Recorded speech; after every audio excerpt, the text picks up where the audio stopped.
taon sa Dagupan, 89.3 DWIZ.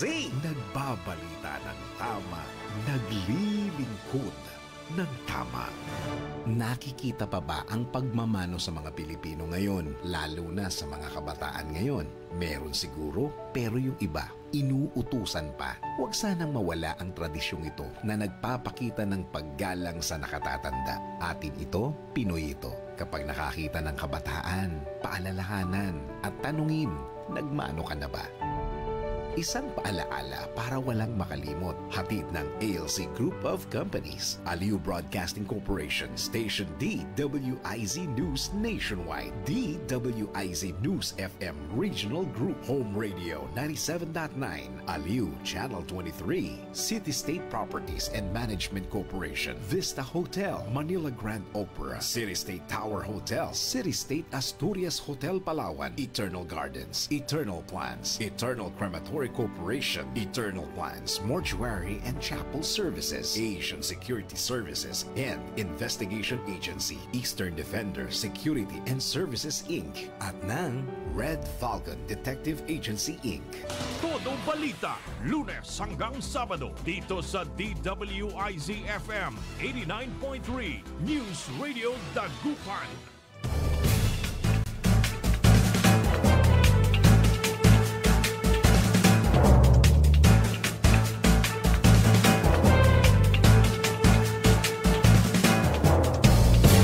Good morning mga kaibigan. Naimbag nga bigat, kanyayo amin na po.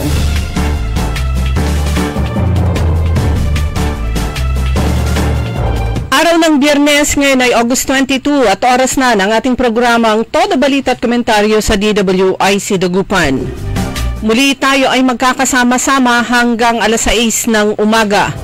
Inyong maririnig mga balita kaganapan sa lalawigan ng Pangasinan, sa ibang bahagi ng bansa at sa ibayong dagat. Ang inyong katoda balita, ako si Liway Manantani Paragire. Ako naman si Susan Valdez Yadaw. Sa technical kasama natin ka Aaron Edwin Inong. Sa ulo ng mga balita, sa Balitang Nasyonal, Duterte humirit uli sa ICC na pansamantalang makalaya. 5,000 pesos multa sa maling pagtatapon ng basura. BP Sara pumalag sa palpak na DepEd. 6 na Pinoy dentists inaresto sa Hong Kong. Balita sa ibang dagat, mahigit 1,000 individual tsugi sa Spain heatwave. Sa balitang lokal,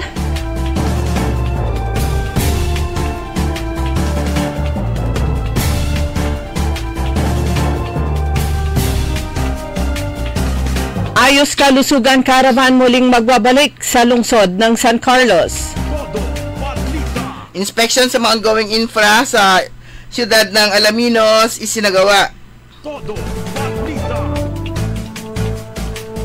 Kasarian hindi pa hadlang sa pagbibigay serbisyo sa mga nangangailangan ayon sa DSWD Region 1. Peso Yokohama Rubber LRA nagbunga ng 27 hired on the spot.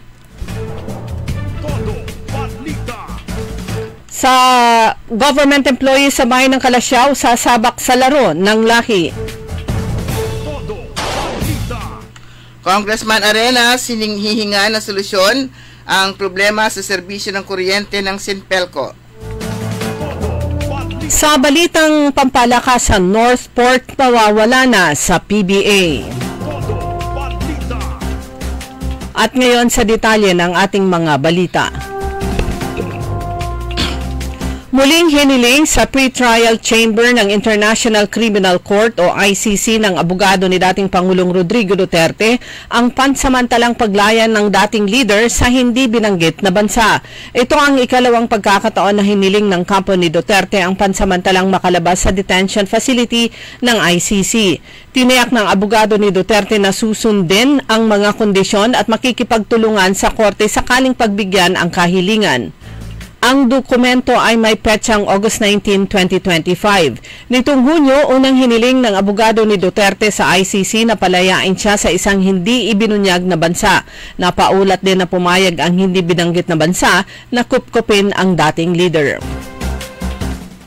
Maring itinanggi ni Vice President Sara Duterte ang paratang na failure ang pamumuno niya sa Department of Education o DepEd dahil mismong si Pangulong Ferdinand Bongbong Marcos Jr. na nakiusap na manatili siya sa pwesto pero tinanggihan niya ito. Clearly, lahat ng attempts niya to make me reconsider my resignation na sinabi niya mag-stay lang ako sa department as Department Secretary of DepEd, wika ni BP Sara na nagsilbing Education Secretary mula noong Hulyo 2022 hanggang Hunyo 2024. Tinanong din naman siya ng Pangulo kung gusto niya lumipat sa ibang posisyon sa administrasyon at humiling ng tulong sa 2025 midterm elections.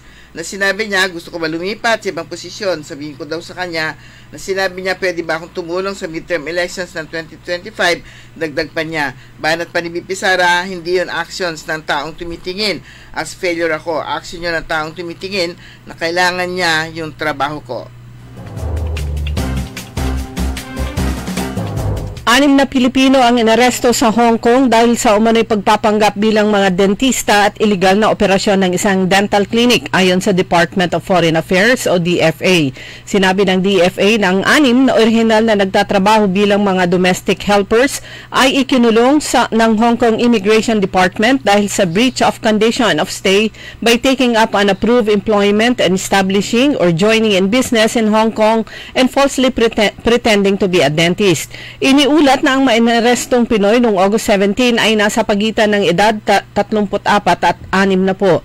Ayon sa ulat, ang mainaresto ay pinaghihinalaang nagpapatakbo ng isang hindi lisensyadong dental clinic sa isang nakatagong tenement flat sa Sham Sui Po. Dinagdag na merong 13 mga customer sa panahon ng pag-aresto. Sinabi ng Department of Foreign Affairs na konsulado at ang Migrant Workers Office sa Hong Kong ay kasalukuyang tumutulong sa mga naarestong manggagawa. Muling hiniling ni Defense Team ng Defense Team ni dating Pangulong Rodrigo Digong Duterte sa International Criminal Court ang pansamantalang paglaya niya patungo sa hindi binanggit na bansa. For the sake of clarity, the defense informs the pre-trial chamber that the redacted continues to affirm its willingness to cooperate with the court to accept Mr. Duterte onto its territory and to enforce conditions of release. The redacted is furthermore fully aware of Mr. Duterte's ayon sa dokumentong isinumite ni Nicholas Kaufman, abogado ni Duterte sa pre-trial chamber noong Agosto 19. Matatandang hiniling ng defense team sa ICC pre-trial chamber na ipagpaliban muna ang desisyon sa pansamantalang paglaya ng dating Pangulo hanggang sa panahon na nakuha na ang lahat ng defense team ang kinakailangang impormasyon.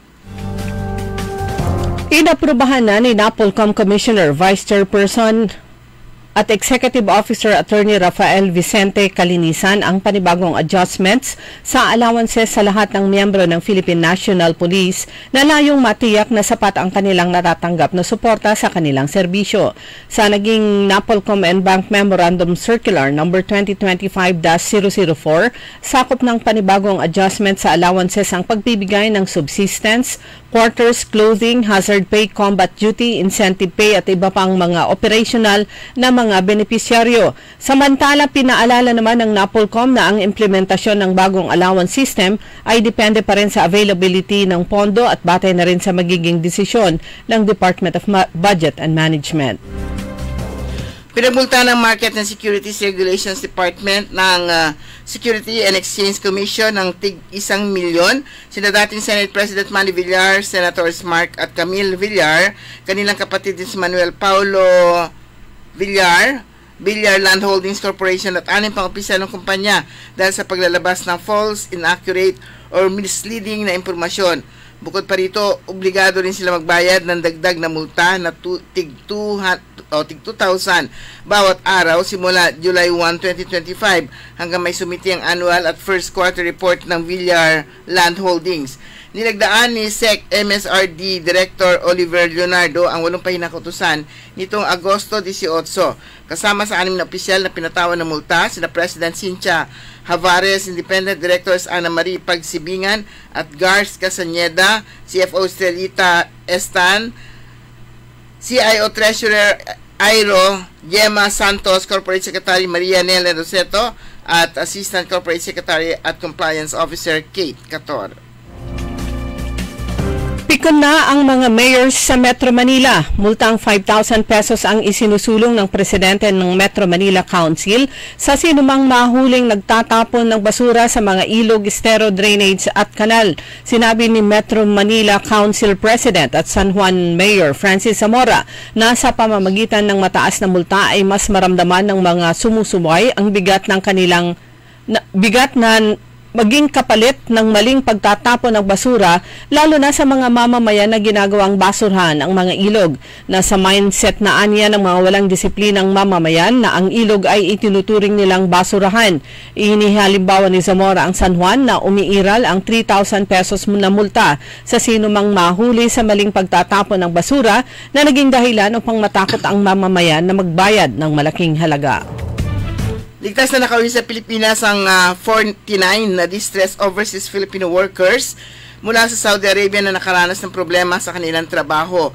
Ayon sa Department of Migrant Workers, dumating sa bansa kahapon ang unang batch mula Alcobar na binubuo na 17 OFWs, lula ng Qatar Airways Flight QR932 at ang ikalawang batch naman na binubuo ng 32 OFWs at dalawang dependents mula Jeddah, lula ng Saudi Airlines Flight SV870. Ang mga ito ay pansamantalang naninirahan sa bahay kalinga shelters sa DMW sa Jeddah at Alcobar. Samantala, dumating din sa bansa ang 45 OFWs mula sa Israel na nag-avail ng voluntary repatriation program ng pamahalaan. Sa ngayon, umabot na sa 1,607 ang bilang ng OFWs na nakauwi mula sa nasabing bansa simula pa nung sumiklab ang gulo sa pagitan ng Israel at Hamas noong October 2023. May potensyal na maging isang bagyo ang low pressure area o LPA na nasa Philippine Area of Responsibility sa susunod na 24 na oras. Ang LPA ay huling namataan 705 kilometro silangan ng Infanta, Quezon. Kumikilos ito pakanluran, hilagang kanluran at tatahakin ang Northern at Central Luzon ngayong Biyernes.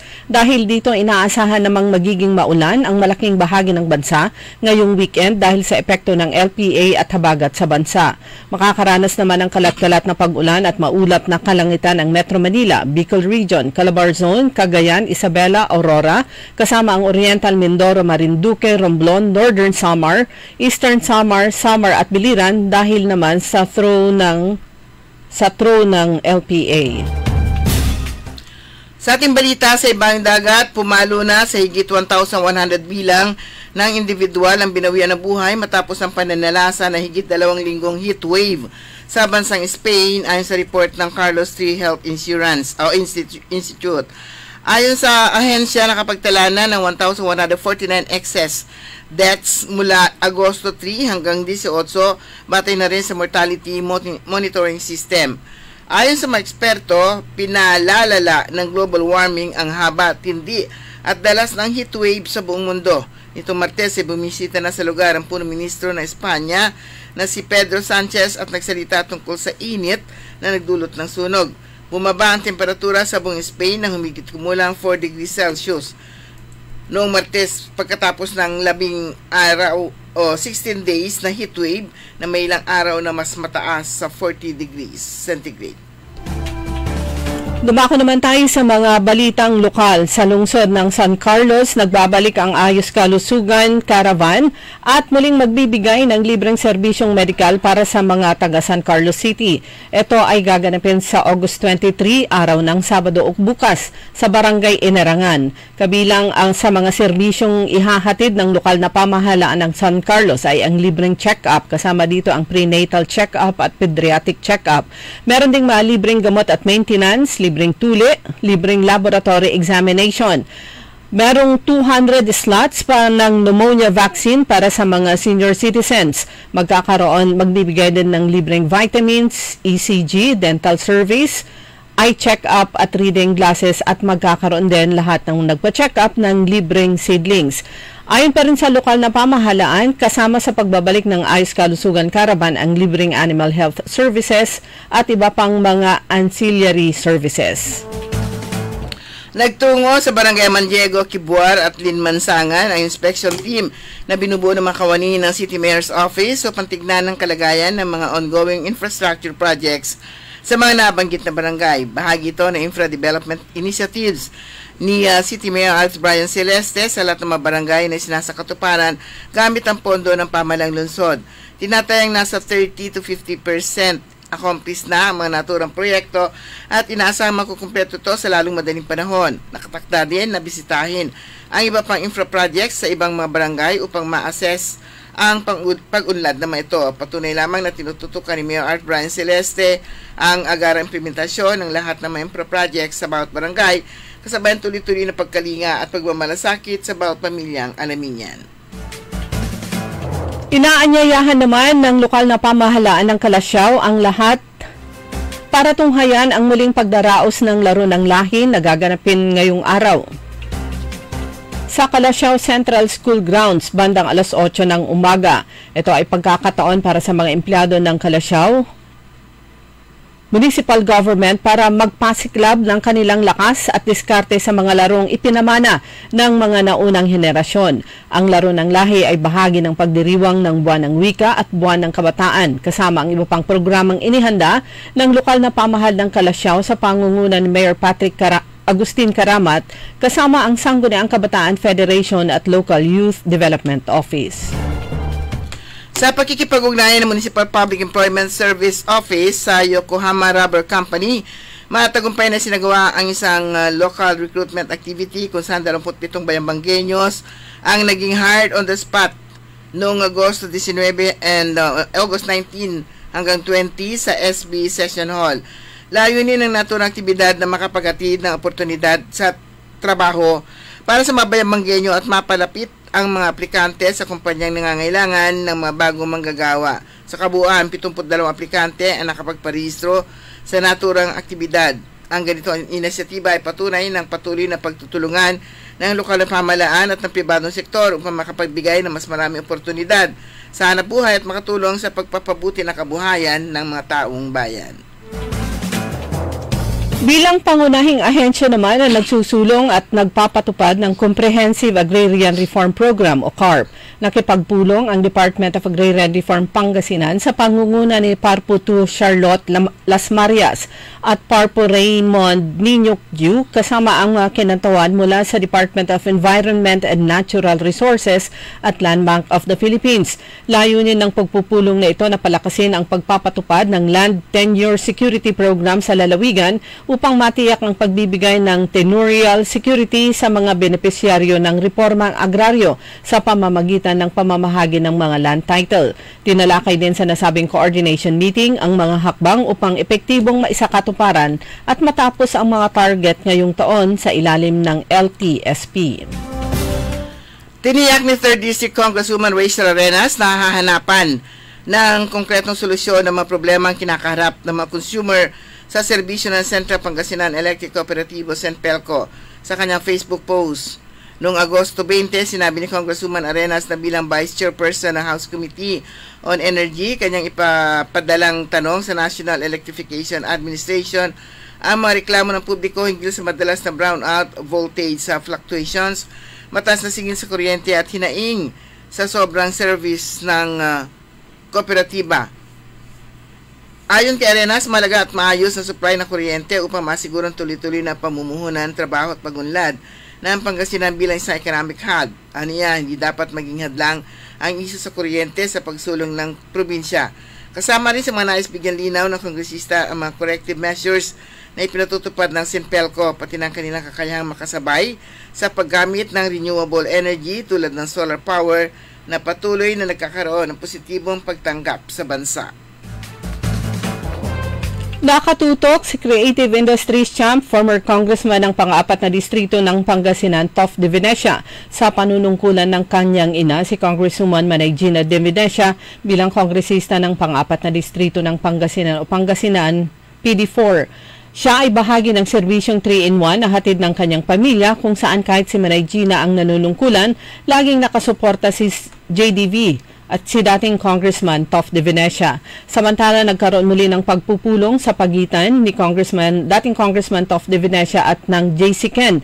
Tinalakay sa pulong ang ongoing preservation ng old PNR station at ang pag-convert nito bilang cultural hub, ang natirang bahagi ng Franklin Bridge, ang MacArthur Shrine at ang itinatayong Edades Bernal Museum na proyekto ni dating Congressman Toph. Naganap ang pag-uusap sa Bunuan Binloc dito sa lungsod ng Dagupan. Ang JC Ken ay masugid na taga-suporta sa cultural mapping ng lungsod. Ito ay para, ayon sa mga kasapi ng JC Ken, to help identify, preserve, and create awareness of the rich cultural heritage of Dagupan City. Sa digital age ngayon, ang bilis, kaginhawahan at matalinong solusyon ay nagbabago sa paraan ng paglalakbay ng mga tao at ang pamahalang lungsod ng Alaminos. Tahanan ng sikat na 100 Islands National Park ay handang umangkop. Sa lalong madaling panahon, masisiyahan ng mga turista na mas madaling booking, mas mabilis na transaksyon at mas maayos na serbisyo sa pamamagitan ng bagong 100 Islands National Park Management System na naglalapit sa mga operasyon ng parke sa modernong teknolohiya. Sa 1 million na pondo mula sa DOST Region 1, hahawakan ng bagong sistema ang pagpaparehistro ng turista, booking ng bangka, pagbabayad ulat at feedback sa isang platform. Bubuo din ito ng real-time na data upang makagawa ang lungsod ng mas mahusay na mga plano at desisyon para sa parke.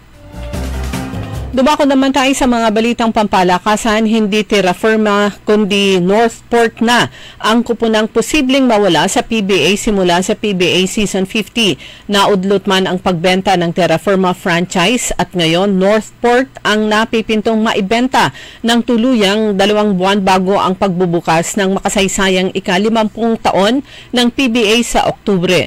Lumutang ang hindi pa ipinakilalang buyer ng Northport franchise ayon sa ulat ng Spin.ph, bagamat wala pang formal na pag-uusap ang dalawang panig upang simulan ang negosasyon sa team purchase.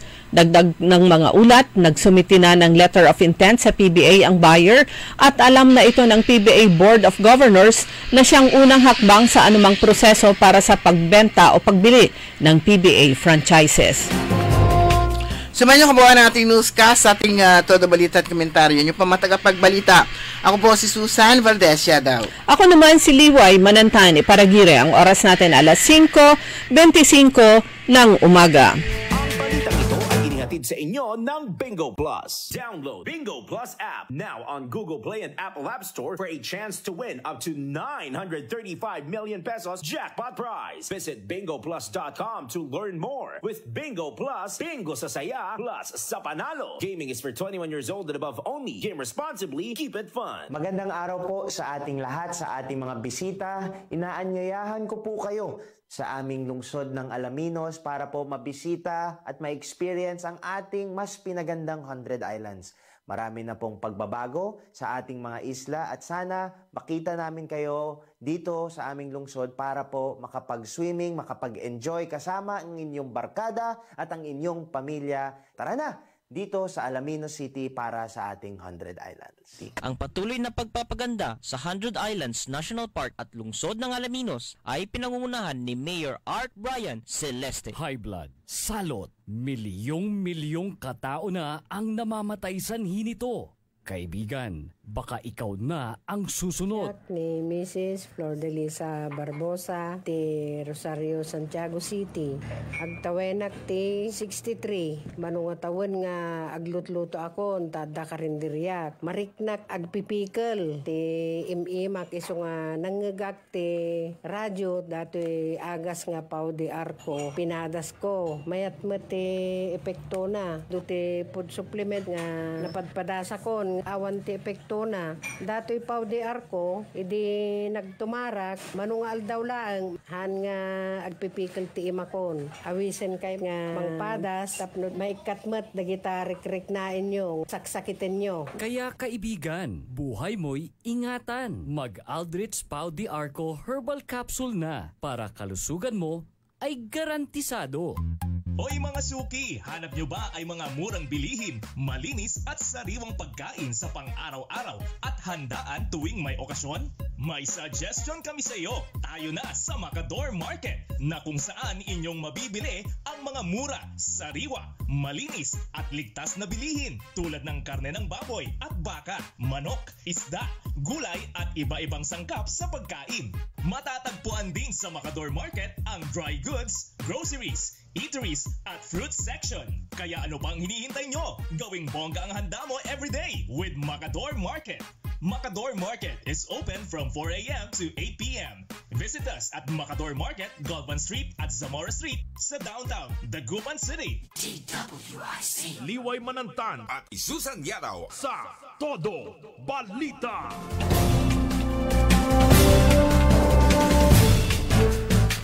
Oras po natin mga kaibigan, alas 5:28 ng umaga sa pagpapatuloy ng pangalawang bahagi ng Todo Balita. Kasama nyo pa rin Liway Manantane Paragire. Kasama ko si Ka-Arun Susan niya daw. Na ang dami pong napapasana all sa anunsyo ng provincial government ng Ilocos Sur. Dahil na-sandwich nga ang 22 ngayong araw kahapon, holiday. Tapos syempre bukas, Saturday, Sunday, and then Lunes, holiday na naman. National Heroes Day sa Lunes. Ang daming napapasana all na taga Pangasinan at iba pang lalawigan. Dito sa Region 1, siguro ganun din sa ibang rehiyon. Dahil sa ano to Ilocos Sur. Ayan, meron silang Day of Rejuvenation, o diba, ngayong araw. Ayan, dun sa nakapost sa kanilang Facebook page ng Provincial Government ng Ilocos Sur, sabi dito, we wish to inform the public that on Friday, today, August 22, the Provincial Government of Ilocos Sur will observe a day of rejuvenation. This initiative allows our employees to rest, recharge, and return to work with renewed focus towards public service and for the upcoming strategic planning sessions. Normal operations will resume on Tuesday, August 22. Ulitin ko, Ilocos Sur po yan. Dito sa ating lalawigan may pasok. At saka wala namang declaration ang provincial government o ng Malacanang na walang pasok ngayon. Kaya dapat bumasok lahat. Ayan, walang dahilan. Pero lang kung nag-file ka ng leave, ayan, wala kang pasok. Meron ding advisory mula sa Department of Agrarian Reform Pangasinan na ang provincial office dito sa Pangasinan ay open with limited services from August 26 and 27. Ito ay para bigyan ang kanilang mga empleyado na maka-attend ng refresher on ISO 9001-2015 on requirements of quality management system and ISO 19011-2018 on guidelines of internal audit. So the provincial office will be operated by skeleton workforce on the said dates. During this time, the office will only cater, ito lang ang serbisyo, to receiving and releasing of documents. And Thursday, August 28, resume ang regular operations. Meron silang mga refresher sa ISO, etc. etc. Department of Agrarian Reform Pangasinan. Ang dami na nagrereklamo sa ISO niya na.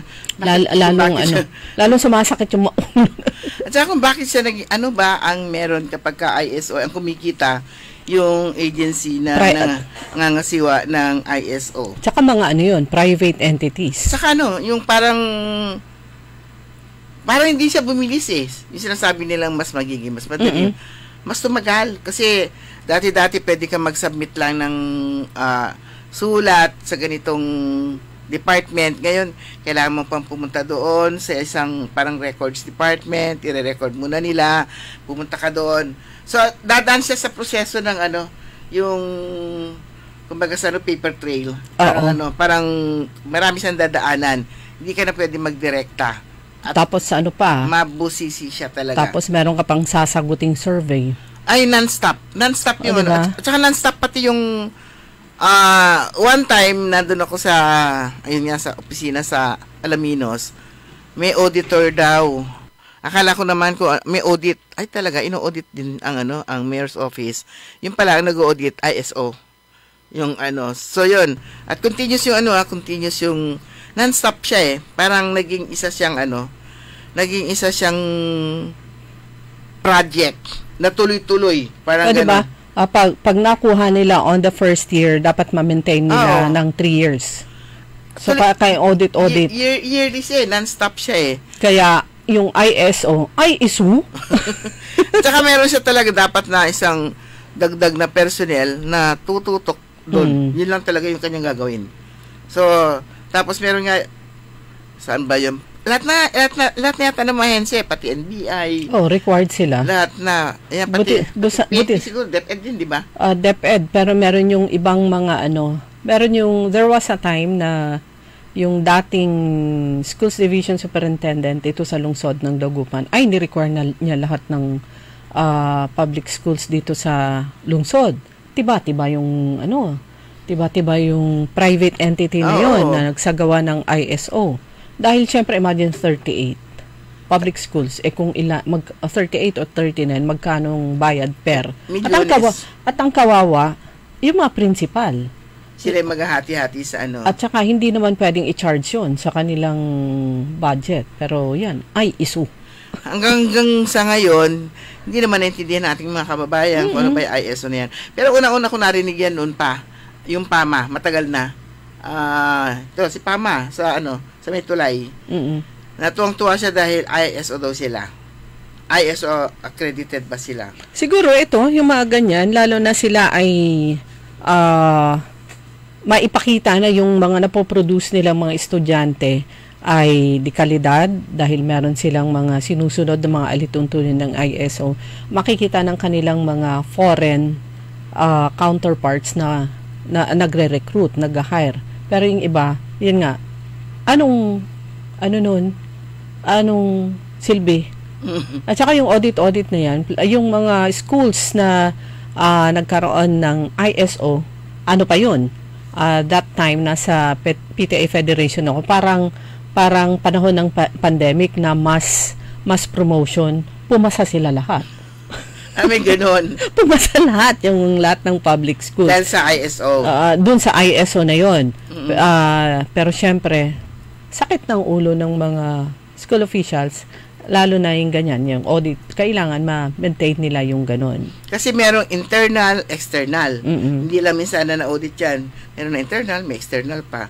At stricto din sila kahit na internal lang sila. Pero pinakauna nga na ISO accredited na LGU, ang Alaminos City, sumunod ang Bayangbang. Ang Alaminos, dyan sila ang Bayangbang, dyan sila nag-benchmark sa Alaminos City. Ayaw ko kung anong na mga sumunod na mga munisipalidad na nag-ISO din. Pero, ang search para sa Pangasinan Outstanding Achievers, kasulukuyan pa rin, isinasagawa ang Junior Chamber International o JCI Philippines. Nag-iimbita ng mga nominasyon para sa natatanging Pangasinense ng dedikasyon at mga nagawa ay nag-iwan ng pangmatagalang epekto sa kanilang mga larangan at komunidad. So nananatiling bukas daw ang nominasyon para sa Outstanding Filipino o TOEFL at the Outstanding Young Men Time Awards ngayong taon. Wala pang nanalo sa Pangasinan dito sa TOEFL. So layunin na pagganap na kilalanin ng mga Pilipino nagpapakita ng integridad, kausayan at serbisyo, mga huwaran na nagbibigay inspirasyon sa iba at nag-aambag sa pagbuo ng bansa. May mga bumulong sa akin ino-nominate daw nila si Governor Kiko, may nagbulong din na ino-nominate nila si Congressman o dating Congressman Mayor Leopoldo Batawil. Ayan, so kayo po, paalala na yung meron yung TOEFL at TOEM yung young men. Kung meron kayong kakilala na bata pa, edad 40 below, 40 below, na sa tingin nyo ay ang laki ng impact ng kanyang ginagawang public service by a private person, pwede kayong mag-nominate. Samantala, ang sabi palagi po ng Philippine National Police mula nang umupo ang bagong Chief PNP, si Brigadier General Torres, sabi niya, hindi nyo na kailangang pumunta sa police station o kaya sa mga police community precincts para mag-report kung kailangan nyo ng police assistance. Ayan, i-dial nyo na lang yung 911. Ang sabi dito naman sa report ng Basista Police Station kahapon ito, ayon sa kanilang report, itong alleged trespassing incident, sila ay rumisponde bandang 10:34 ng gabi noong August 17 nung Sunday. Nakatanggap yung himpilan ng pulis ng Basista ng tawag mula sa E911 trunk line mula sa residente ng barangay Mapulupulo sa nasabing bayan. Ayon sa tumawag, ang kanyang residential house ay nakakandado, ikinandado di umano ng kanyang kamag-anak at siya ay hindi makapasok sa kanyang sariling bahay. So agad namang ipinadala ang mga tauhan ng istasyon at na ito, istasyon ng PNP sa Basista upang i-verify ang katotohanan ng sabing ulat. And then after that, ang nasabing kaso ay inendorso sa barangay para sa tamang disposisyon. So ang sabi rin po ng ating Provincial Director at ng Regional Director ng PNP, Police Regional Office 1, na bagamat required, 5 minutes dapat makaresponde sila sa anumang tawag sa 911, pero ang realidad, ang sabi rin ng ating PNP, ay yung malalayong lugar ay talagang hindi makukuha yung 5 minutes. Pero sila ay tutugon, sila ay re-responde. Kaya lang kapag na-meet nila yung 5 minutes na nire-require sa kanila, yun yung kasama doon sa reporting nila. At least meron sila na-accomplish. Pero napaka-imposible naman yung 5 minutes. Oo. Kasi yung pag pag halimbawa, yung magtutugon, buti kung naka-alert na pagtawag, takbo na kagad, siyempre mag-prepare pa yan. O kaya kung yung kanilang police car ay medyo malayo yung area ng kinalalagyan that time. Ayan, yung mga factors na hindi mamimit yung 5 minutes. Pero importante yung makakatugon sila sa tawag. Makaresponde sila. Kasi yung iba talaga inoorasan nila kung ilang oras yung pagresponde, 15 minutes, mabilis na rin yun. Pero kung isang araw, yun yung matagal talaga yun, kalahating araw, medyo na yun. Pero kung, yun nga, depende rin yun sa layo ng rirespondihan nilang lugar. Although itong policy na to hindi bago. May mga nakaraang PNP chiefs na nag-i-implement ng ganito na rin. From 7 minutes response time ay binaba sa 5 minutes. Kumbaga, iniiba-iba lang yung pangalan. Pero importante dyan kasi yung pagtugon ng Philippine National Police, ng local police sa mga tawag for responde o kaya ng tulong. Any tulong, yung pwede. Huwag lang pera, huwag kang hingin pera. Ang bago dito yung yung dial 911. So yun yung bago. Although hindi sila direct sa mga iikot pa kasi yung sa dial 911 punta pa sa central tapos ibababa niya dito sa kung saan kumbaga sa para operator ang 911 tapos nakaabang naman ngayon dito sa sa baba. Pero sa Alaminos, kung sa Alaminos ka nag-dial ng 911, direct na sa 911 mismo kasi meron silang localized na dial 911 na matagal na siyang nagtawag nito, nag-ooperate. Siguro mga may isang taon na. At yun nga, ang pinakamarami, prank calls. Pero kung naintindihan ko kung minsan yung prank calls, kung minsan yung parang curious lang, totoo ba to? I-dial nila. Kasi kung minsan gusto ko i-dial kung gaano katotoo gaano sila ka-efficient o gaano i-dial nyo na kunyari hindi kayo makasakay, kailangan ng para at lihitin mong lihitin mong tawag. Oo. Kaya may traffic sa area na to. Parang gano'n. Parang i-try mo lang kung talaga ba ganun ba talaga silang rumisponde. Ayan. Sa naman sa ito yung announcement ng LTO Dagupan, nag-umpisa kahapon hanggang 25 sa Lunes. 21 to 25 pala ito. Meron silang LTO Motorcycle Plate Distribution Caravan sa CSI Mall, Dagupan, August 21 to 25 from 10 a.m. to 4 p.m. Dalhin nyo lang yung inyong mga photocopy ng Certificate of Registration. Wala pong bayad yung official plate na ibibigay sa inyo.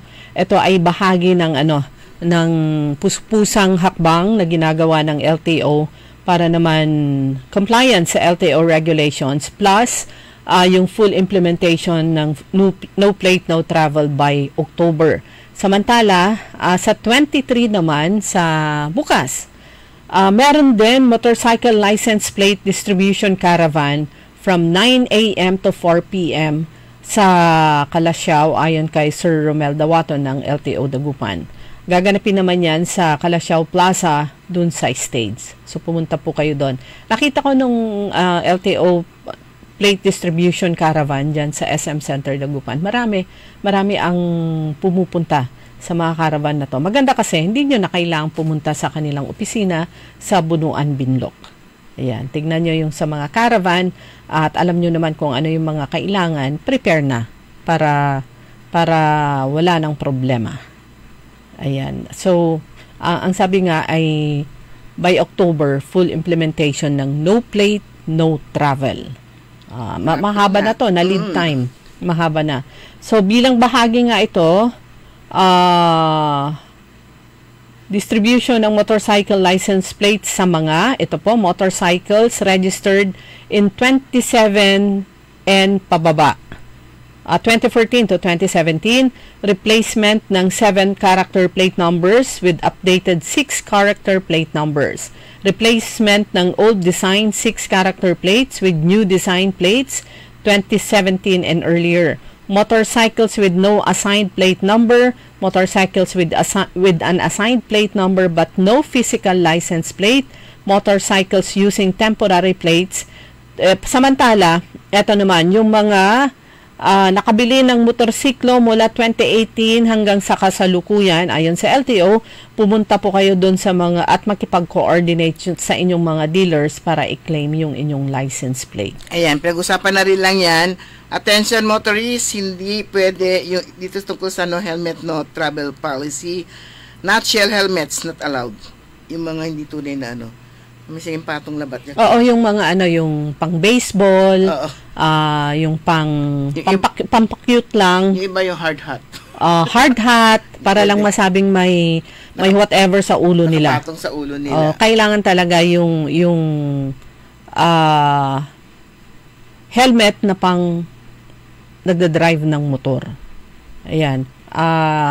Plus yung muling dito sa lungsod ng Dagupan, yung pinasan nila kamakailan, although ito ay national law, kailangan din, may mga national laws na kailangan ng magpasa ang lokal na pamahalaan ng batas, kaugnay nun, para naman yung implementation ay mas mabilis, mas paigting, dahil pag may local na batas, in relation sa national law, ay yung implementation kasi, meron silang hawak-hawak na batas na yun ang kanilang implement, plus yung penalties mas mababa.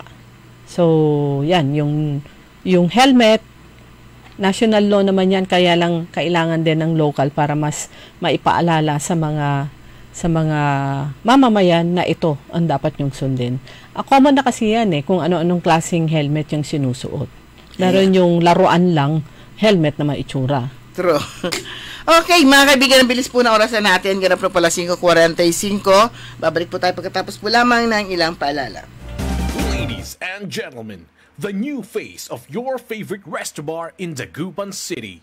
The original party place in town. The Music Warehouse Club Dagupan City. No need to go to Manila's top bars like Silo and BSK Club. Dagupan has it all. Fully air-conditioned with free entrance, free parking, and restrooms for all. Doors open at 7 p.m. Do well, live well, and dress really well. Find us at Paris Street, Barangay Pogo, Chico. Contact us at 075-522-2617. Reserve your tables now. High blood, salot, milyong katao na ang namamatay sanhi nito. Kaibigan, baka ikaw na ang susunod. Ako ay si Maria Lunag ng Cordon Isabela, 16 years old. Yung asawa ko may diabetes, cholesterol, may high blood. Narinig ko sa radyo, mabisa daw yung Pau capsule. Bumili ako, pinainom ko sa asawa ko. Gumaling siya at lumakas.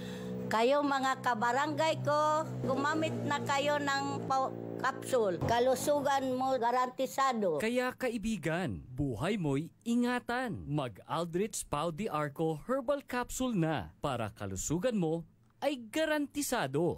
Kaya sabay natin paghandaan ang kinabukasan. Sa Fortune Life, maaasahan mo tapat ako sa aking pangako.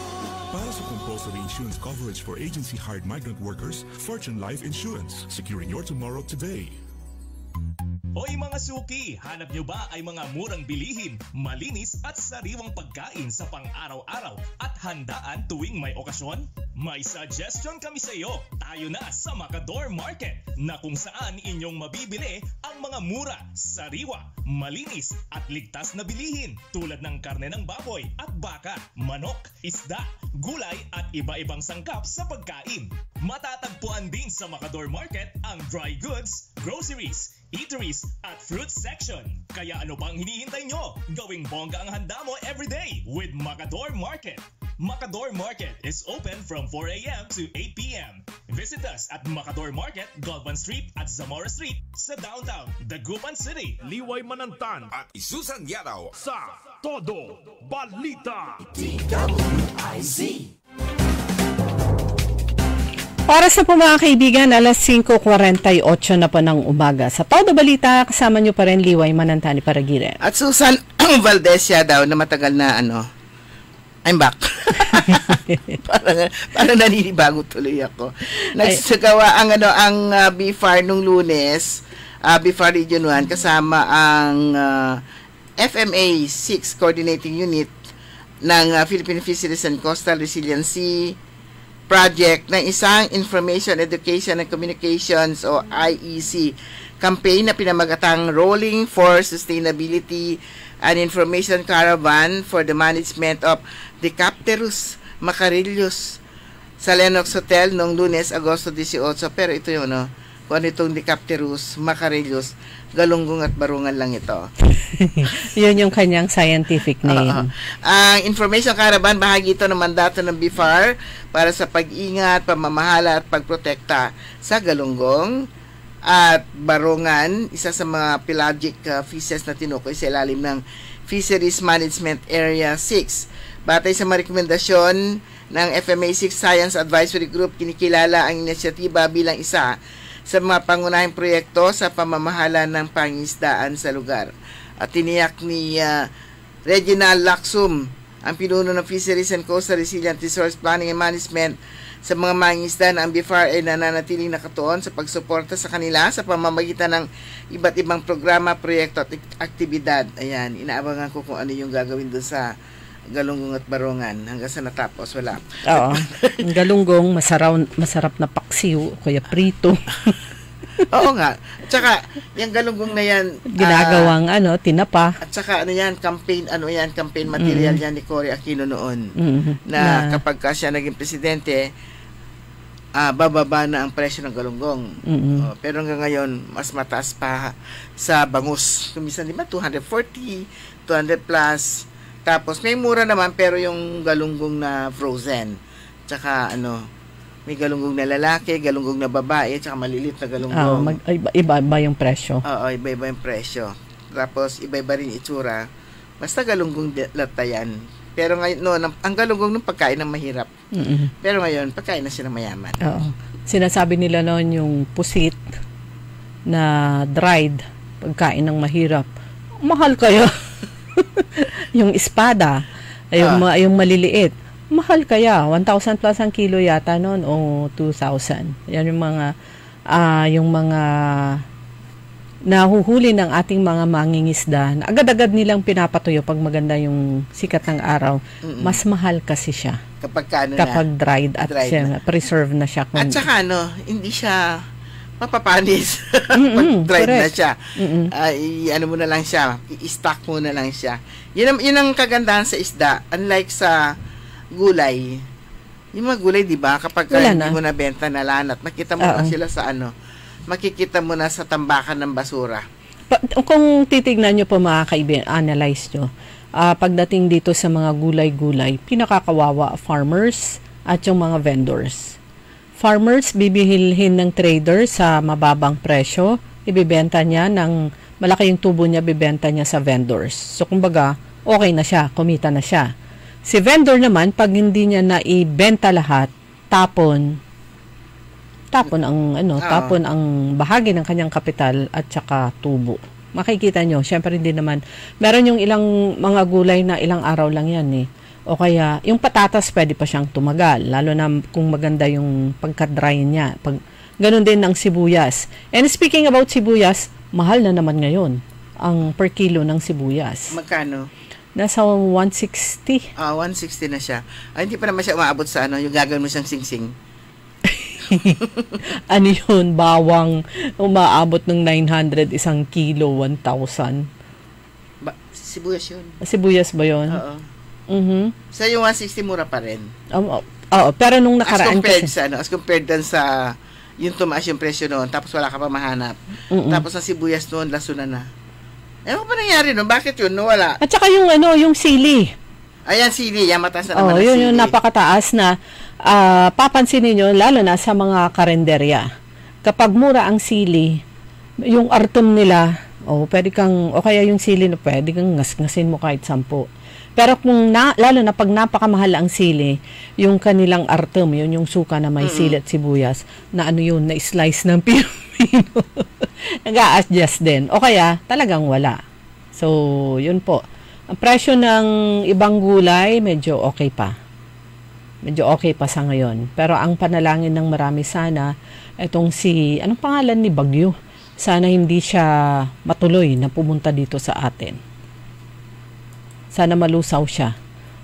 Ulan-ulan ng konti, okay lang, pero yung biglang bagyo, lalo na dito sa atin, sa Dagupan at mga karatig bayan, na pag konting ulan, even sa Metro Manila, yan number 1 problem na even sa Bulacan, yung ang bilis tumaas ng tubig baha, kanya tuloy ang presidente, ayan, pinagtuunan niya ng pansin itong mga flood control projects, na nakita na ang daming flood control projects na hindi natapos, hindi maganda yung paggagawa.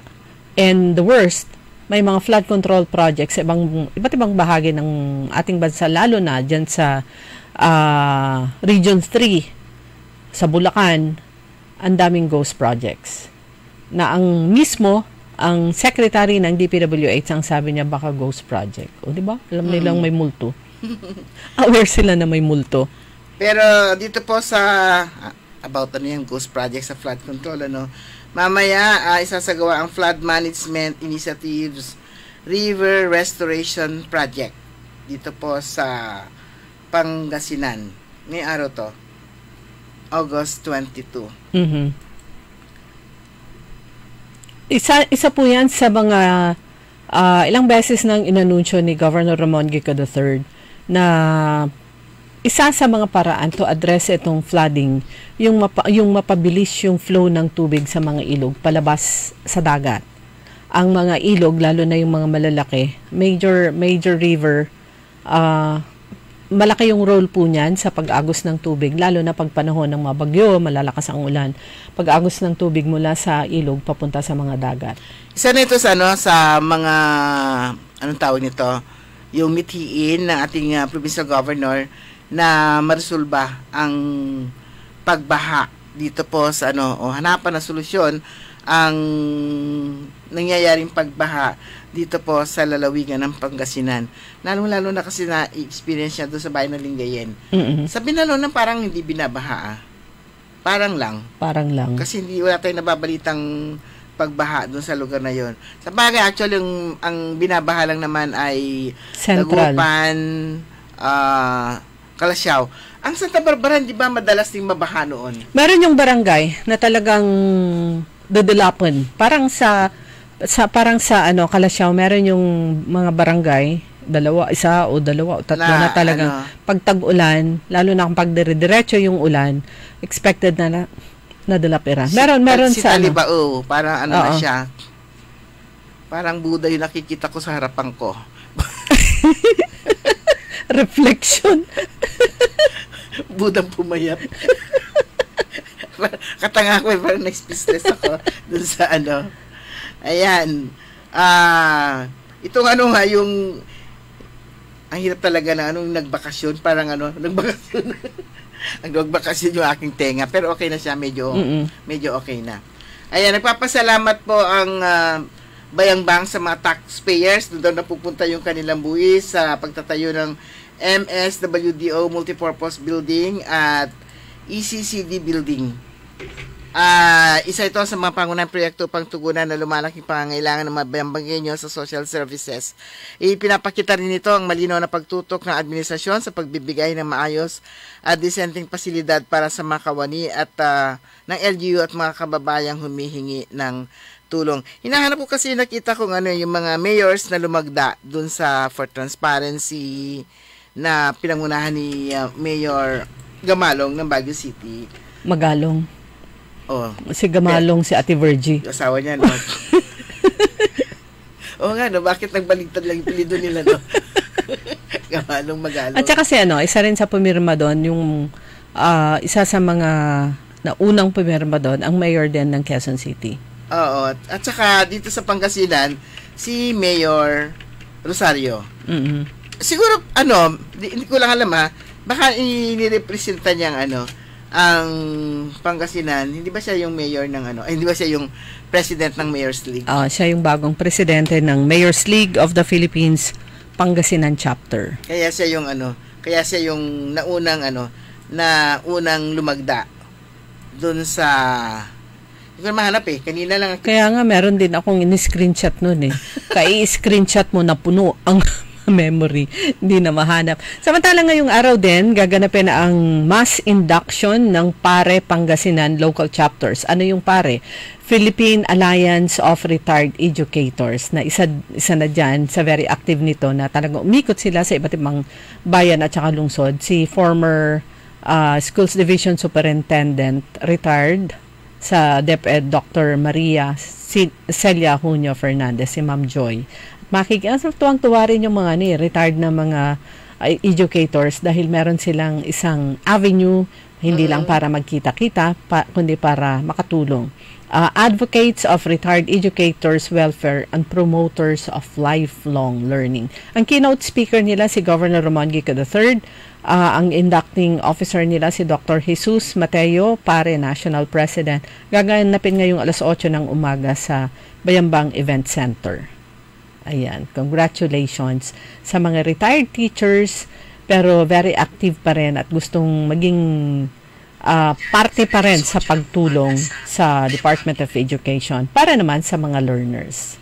Ayan, good morning Sir Joseph Toledo. Sabi niya they need to maintain their ISO certification by having annual audit both internal and external. Ito yung sinasabi ko, nakikinig pala siya. First time ko marinig ang ISO diyan sa PAMA. Sir, nanya ka pa ba sa PAMA? Mataas ang posisyon nito sa sa PAMA. Good morning kina Randy Manawis, Rafael Acosta Mangalyag, Daniel Richter, Napoleon Co, Celine Cornell, Lori Sanchez Maramba, Roberto Nimer, Ernesto Mosada, at saka si Bogs Vidal. Ayan, ayun. Tama sabi kanina. They have to maintain their ISO certification by having annual audit. Annual yan, both internal and external. Ayan. Good morning din kay Atchikora Aquino at Kuya Mar dyan sa Tabang, kay Marie at kay Nino dyan sa Lingayen, kay Madam Roske, good morning. Kuya Benjetan, magandang umaga rin. Kumusta dyan sa inyo? Kasama niya, kalugaran to aboy kin, Sir Nap Napoleon ko. Ayan, Glory Sanchez Maramba kay dyan sa mga security guards dyan sa Dagupan City National High School, Junior at saka Senior High School. Si Grace Matro, good morning, at saka kay kumari ko Evelyn Paragas. Good morning. At syempre, kay Mamata and Tropa. Oo. Good morning. Sino sina Tropa? Jerome, si JR, si Kuya Polly, tsaka si Daniel. Yan, tsaka At si syempre, Yaya. at saka syempre si DC. Oo. Vian Venice. Pero ang mayordoma ng siyempre si Mamata. Si Mamata. Naimbag nga bigat mayordoma kanya ng Tropa. Okay, mga kaibigan, good morning kay Ate Susana Maramba. Good morning, Ate Susan. Wala na po tayong sapat na oras. Nantabayan na po ninyo. Susunod agad, early in the morning. Makasama po ninyo si Karen Orly Navarro. Programang Todo Balita at Komentaryo. Kami po niyo nakasama sa technical side. Si Ka Edwin Inong. Ako po si Liway Manantani Paragire. Ako naman si Susan Valdez Siada. Magandang umaga po sa inyo lahat. Ang balitang ito ay inihatid sa inyo ng Bingo Plus. Download Bingo Plus app.